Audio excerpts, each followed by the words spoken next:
What exactly makes a card balanced in Clash Royale? To answer this question, I think there are three main things that we need to look at. Firstly, its usage rate should be around 6 to 8% in competitive play. It's super important to emphasize the competitive play aspect to this, since it's in this environment where card levels are not important, so all interactions are taken at equal levels. But on top of that, I also think the card shouldn't have had too many balance changes relative to the time that it's been in the game. For example, you could tell me that the Goblin Demolisher has only received 2 balance changes, so therefore it must be the most balanced card in the game, right? Well, since he has only been in the game for half a year, these stats aren't great, so it's important to consider how long ago the card got added into the game. And finally, the player base should have mixed opinions on the card. But why exactly is this a requirement, I hear you say? Well, if a card is balanced, then it shows that in some scenarios the card should perform impeccably, while in other matchups, the card may be terrible. So based on this, the player base shouldn't think that the card is too OP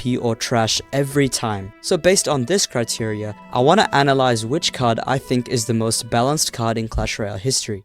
The Goblin Cage was probably one of the worst cards in the game's history before its evolution got added. Despite Supercell's best attempt at trying to make the card balanced, it was simply too difficult to make it a better card without absolutely breaking the card. And I think the Evo Cage helped solve this issue. The Evo Cage is literally exactly what a balanced card should be at the moment in the game. He has only received 1 balance change, and his usage rate in the current meta is around 7% with a win rate of 54%. In many discussion posts, there seems to be a pretty big divide on how strong he is, with some people saying that he is a broken evolution, while others saying he's pretty mid. I think the Evo Cage is one of the most perfect examples of how evolutions can make a pretty unbalanced card balanced. I mean, we only ever talk about broken cards being unbalanced, but I think it's important to understand that even cards that see no usage are considered to be unbalanced. However, I don't think I can rank him too high on this list, since I think he would be a pretty dead evolution if the meta isn't entirely dominated by beatdown or tanks like P.E.K.K.A. or Goblinstein, but overall, he's genuinely a balanced evolution.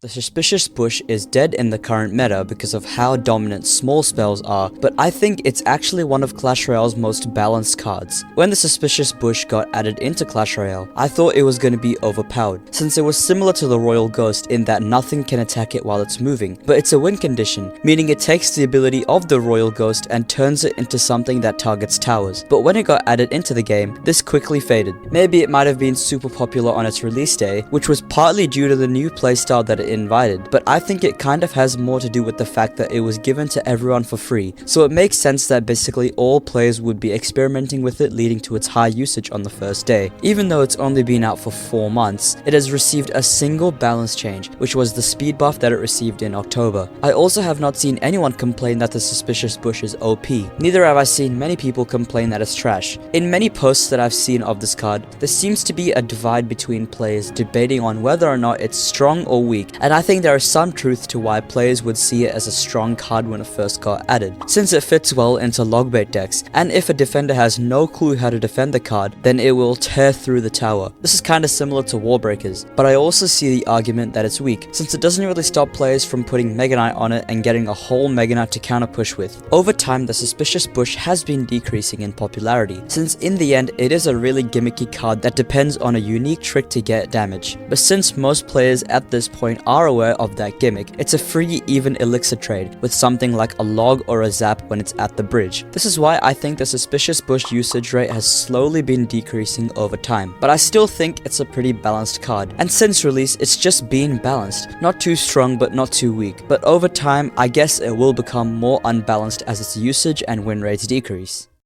When the Evolution Ice Spirit got released, it was definitely the most underwhelming evolution to say the least. And I say underwhelming, since I don't think it was trash to be honest, neither do I think it was a very good evolution. It's just that when it got released, there were so many other broken evolutions in the game like Evolved Archers, Evolved Knight, and Evolved Recruits. The Evo Ice Spirit has received 2 balance changes, both of these being buffs, so it just goes to show that the card was released underpowered but balanced to be a balanced evolution over time. And yeah, even though the Ice Spirit is currently one of the most used evolutions evolutions in the game right now. I think the main reason this is the case is because the meta we are currently in is dominated by tanks like Evo, P.E.K.K.A and Goblinstein, which the Ice Spirit is designed to do very well against. Aside from that, I actually think the Evo Ice Spirit is pretty balanced, since its pretty strong ability to freeze troops 3 times is kept in balance by the fact that a deck can only have up to 2 evolutions. So there are so many other valuable abilities that other evolutions have that this is the kind of compromise that you have to make when using him. And in the case of the regular Ice Spirit, he has received 5 balance changes throughout its entire lifespan, which might seem like a lot, but I think it's important to note that this card has been in the game for over 8 years, and of these 5 balance changes, only one of these was a buff, so it kind of seems like the Ice Spirit started off broken and slowly became balanced over time. You'll find threads from 2016 where people describe the Ice Spirit as a broken card, but over time, less people started to call this card broken and more people began to call it balanced. And to be honest, I kind of also agree. From around 2021 to 2022, the Ice Spirit's usage hovered at around 10%, and the reason I don't talk about it before 2021 and after 2022 was because before 2021, the Ice Spirit was still being slightly tweaked by Clash Royale to make him more balanced, so his usage stats were often extremely high or underwhelmingly low. And in late 2023, the Ice Spirit got an evolution, which changed the way he would be played in Clash Royale. So yeah, not the most balanced card in the game since he has been crazy unbalanced in the past, but now he seems to be in a pretty decent state.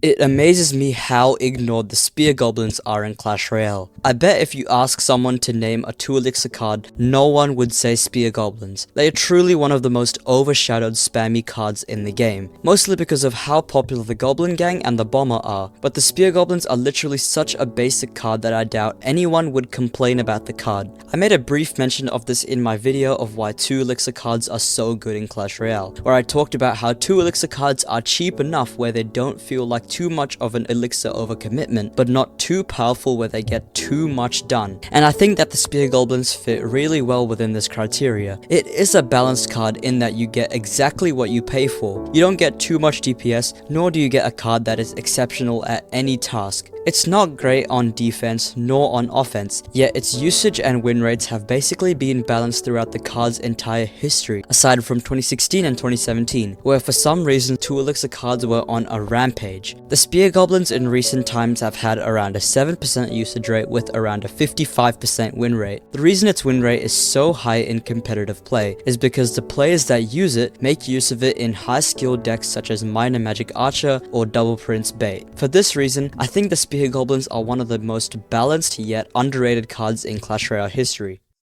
I think the evolved Goblin Barrel is the most perfect evolution in the game. In fact, when it came out, I wanted to make a video on why I think it is the most perfect evolution, but I never got around to making it. In my opinion, the Goblin Barrel Evo is what evolution should be. A small extra trick tied to an existing card that allows it to overcome a counter. In the case of the normal barrel, it gets countered by basically all spells. So with the evolution, by getting someone to choose which barrel is the real one so they can waste their spell on the fake one is such a great concept for an evolution, since it's not overpowered and it still functions like a regular Goblin Barrel. This is why I think the Evo Bomber is not a great evolution in terms of concept, since it gives the Bomber an entirely new ability that was unrelated to the purpose of the card, which is a cheap splash damage card. And before you come at me with the argument that the Evo Barrel is currently the most used win condition in the game at the moment, I would argue this is partly due to the popularity of the Royal Recruits in the meta at the moment rather than the Evo Barrel being a broken evolution. I mean, the Cannon is a perfectly balanced card, yet it is the most used building in the game right now. So when the meta surrounding a card is absolutely terrible, it makes sense why balanced cards have such high usage rates. But generally speaking, the Evo Barrel is not too OP, but it's not terrible either. And this is well reflected in the fact that it's one of the only evolutions in the game right now that has not received a balance change after release. I also think that the regular Goblin Barrel is pretty balanced, since it can be super dangerous if the opponent doesn't have the right counter, but it's pretty easy to counter with any small spell. Before the Goblin Barrel Evo was added, aside from outliers, its usage rate has always kind of hovered at around 4 to 7%, with around a 40% win rate, and the barrel itself has only received 3 balance changes. I say the barrel itself, since the Goblins have received some of the most balance changes in the game's entire history, most of these being minor. So the fact that the barrel has been so consistent, while Goblins on the other hand have been some of the most inconsistent cards in the game, speaks numbers for how balanced the Goblin Barrel is.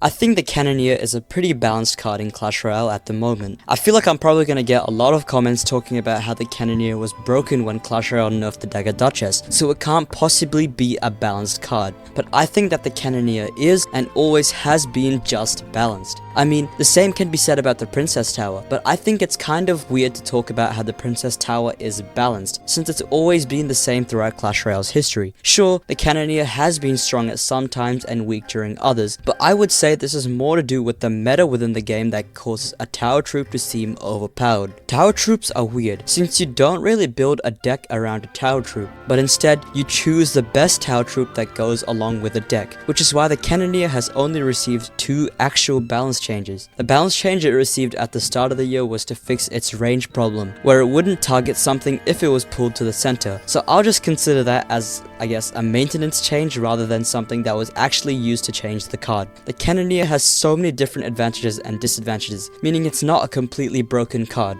It has a higher DPS than the Princess Tower, meaning it can deal with tanks better, but it also has a super slow attack speed, meaning that it's terrible against Swarm. This kind of compromise is what makes him so balanced, and I think he's basically the perfect tower troop aside from the Princess Tower. In my mind, the Mother Witch is a pretty ideal legendary. She has a unique ability that no evolution nor random card has stolen yet, and she has a clear weakness, which is her health. I think that with the addition of evolutions, legendaries have kind of lost their appeal. I mean, the Evil Bomber is like a knockoff Magic Archer while being a common card, but I think the Mother Witch isn't really balanced in the sense of her stats, since she's sometimes absolutely broken with a usage rate of over 15%, but sometimes she's also absolutely useless with a usage of under 3%. I think she's balanced in the sense that she is exactly what a legendary should be, and she also isn't absolutely broken, neither is she absolutely terrible. It's just that her ability is kind of dependent on the meta. For example, she was popular in mid 2021 because of how popular swarm cards like Goblin Drill and Goblin Gang were, and in late 2024, she is almost dead because of Goblinstein, and also Arrow's Rage can kill her, which is a really popular spell combination in the current meta. I know that many of you may hate Lava Hound decks, so what if I told you that the Skeleton Dragons are a balanced card? And yes, I am aware that the Skeleton Dragons were absolutely overpowered when they first released, but after receiving 2 nerfs at the time, and then 1 additional balance change more recently, the Skeleton Dragons have been really balanced. Their usage rates have consistently been below 10%, and something that I find crazy about the card is that they have some of the highest win rates in the game, and this is mostly since the Skeleton Dragons are almost always seen in Lava Hound decks. And the thing about Lava Hound decks is that it often takes quite a lot of skill to play this deck properly, which means that the Skeleton Dragons are kind of like this card that seem overpowered at first, until you realize that they are mostly pretty balanced. They never feel too overpowered, and you never really hear anyone complain about them. Neither do you see anyone begging for Clash Royale to buff the card. It's for this reason that I think the Skeleton Dragons are one of Clash Royale's most balanced cards ever. You know, for a video where I talk about balanced cards, I have been talking quite a bit about evolutions, and the Battle Ram is no different. The regular Battle Ram is a pretty below average card, to be honest, but I think the Evo Ram is the most balanced evolution in the game at the moment. This is mostly due to the fact that the Battle Ram already appeared mostly in P.E.K.K.A decks, so the Evo Ram was a great way to make these decks even better. But since the Ram Rider has been so rampant throughout the meta after her buff, the Battle Ram has kind of become overshadowed by the Ram Rider. I remember when the Battle Ram first got announced, there was such a huge argument on whether or not the Battle Ram was broken, and the Clash Royale player base was honestly pretty divided here. I think the fact that the Battle Ram has been overshadowed by the Ram Rider is a good sign for the balance of the card, since it shows that the card isn't too OP where it's overused in a meta where the card it best supports is rampant, but also not so weak that it's dead within the meta. In fact, its usage rate since it's been released has actually been really healthy, with around a 6 to 9% usage rate and a win rate of around 50%. In terms of evolutions, it really doesn't get better in terms of balance.